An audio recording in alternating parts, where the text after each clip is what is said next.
everybody. Thank you for tuning into the GSMC Hoops and Heels Women's Sports Podcast, brought to you by the GSMC Sports Network.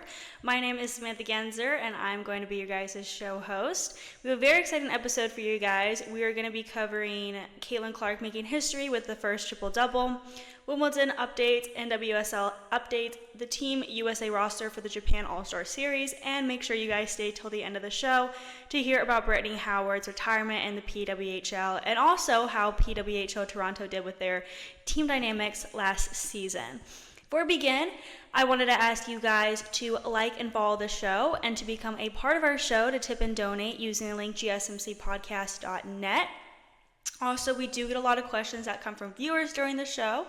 So to ensure that your questions get read on the air, I ask that you use the link gsmcpodcast.net. This was your questions at the top of the list so that I see them, and of course, it also really helps the show. Again, the link is gsmcpodcast.net. Now, let's get started. I hope you guys enjoy today's content. Okay, so we're going to be starting the show by talking about Caitlin Clark. Y'all know I'm a huge Caitlin Clark fan. She's a literal beast, and she can shoot literally anywhere on the court. She's known for her three-pointers, but she literally will shoot them all the way from half court. So I'm like, do we even call those three-pointers anymore? Like, she is such a beast. I love her. Anyway, so she made history on Saturday by recording the first triple-double by a rookie in WNBA history. Just for a little recap of the game. So on Saturday, the Indiana Fever beat the New York Liberty 83-78. Clark pulled down her 10th rebound at the 7-minute, 7 seconds mark of the fourth quarter, giving her the triple-double.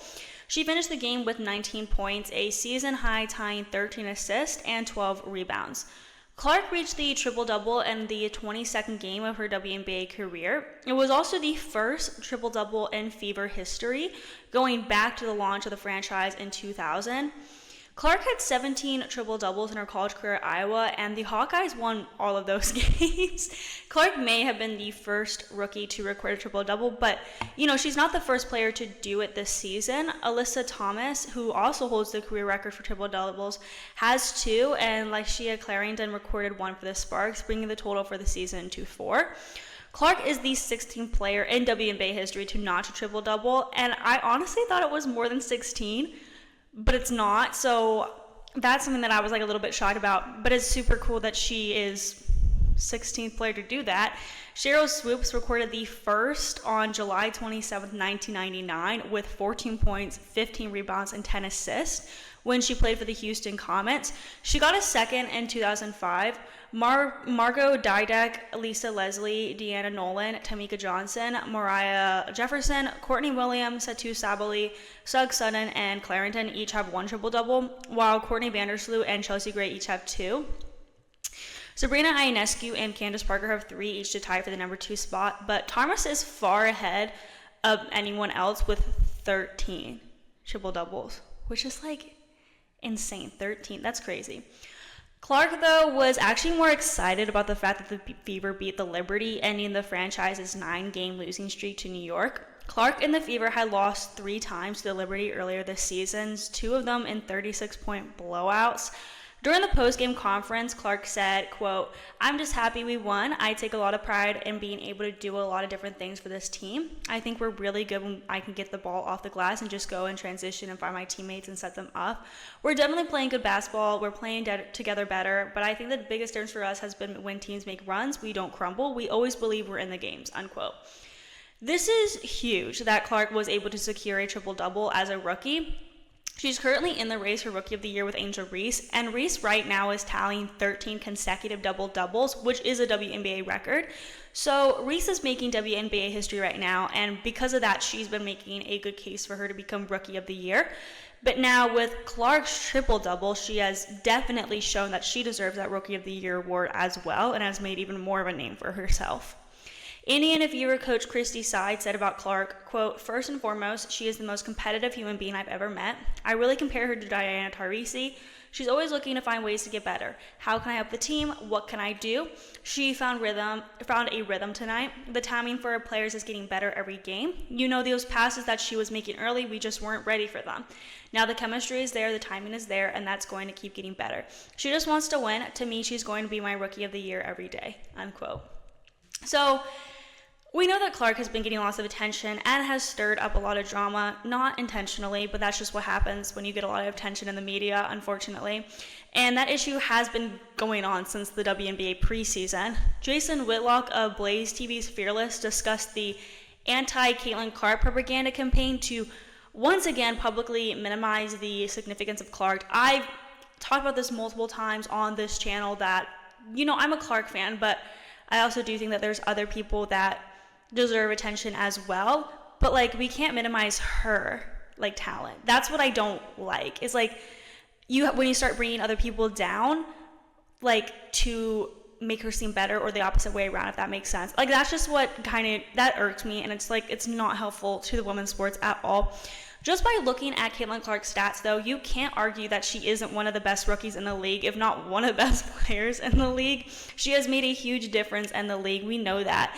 I'm not saying others have not, because so many other vets and rookies have made a huge difference in the league, but I'm not a fan of the whole anti-Caitlin Clark propaganda, because it's really mean, and honestly, I think she just wants to play ball. I really don't think she feeds into that drama. I also wanted to mention Clark's possible Olympic appearance. She's on the All-Star team, so we would definitely see her compete against the current Olympic team roster. But, unfortunately, Link standout Napheesa Collier left Thursday's game with a foot injury, throwing her Olympic status into question. Minnesota did not really provide much details on Collier's injury, but she was unable to play on Saturday. If Collier is unable to play in Paris, though, someone else will move into her Olympic roster spot. The question is, could Clark be next up? Clark is considered an alternate for Team USA, but her selection would not be likely in place of Collier. Though the players are similar in stature, the 6'1" Collier is a forward, while this 6' Clark is a guard. Sun center Breonna Jones, who stands at 6'3", is also among the top alternates and could be a more natural fit. I see them going with Jones more than Clark, just based on position-wise. It's more ways than one it might benefit Clark to simply sit out the Olympics. She's played basketball nearly nonstop since November 2023, thanks to the way the WNBA season directly follows the college basketball schedule, and she's dealt with a skyrocketing public profile at the same time. The Olympic break should give her some time to recover both mentally and physically. While nothing's guaranteed, it would be pretty surprising if Clark wasn't a future Olympian. She has a chance to be part of Team USA in both 2028 and 2032, and her current trajectory should put her on track to be a lock for the roster 4 years from now. That might make it more worthwhile for her to wait to make her Olympic debut, Clark didn't say she was disappointed when she was left off the initial roster in June, and instead treated the decision as an opportunity. The last thing I wanted to mention regarding Caitlin Clark, and this kind of goes to what I was just saying with her responses to things, is I wanted to spotlight her humility, because I am so utterly impressed with how professional and humble she is as a person and as a professional basketball player. At post-game conferences, I am in awe of her just based on her humility and professionalism. After the game on Saturday, Clark said, quote, 13 assists, that means that my teammates made 13 shots on my passes, so that goes to them, unquote. And then teammate Elia Boston said, quote, she's humble, isn't she, unquote. And then Clark also has really good responses in general. After the controversial flagrant foul by Angel Reese in the Chicago Sky v. Indiana Fever game a little while ago, Clark was asked what was going through her head, and she basically just said that she was focused on making the next 2 free throws. That was a perfect response. She could have made some drama and talked about the foul, but instead she focused on basketball and moved forward and just kind of redirected the media to the actual game rather than some drama and beef that would have started a whole other thing. She's been really good at taking down questions that seek drama and things like that. So we're now going to move into the next segment. As much as I would love to keep talking about Caitlin Clark for the rest of this hour, cannot do that. So we're going to talk about the Wimbledon update. So if you're interested in women's tennis, I recommend sticking around. Before we get into that, we are going to be taking a very short break. So I will see you guys all very soon.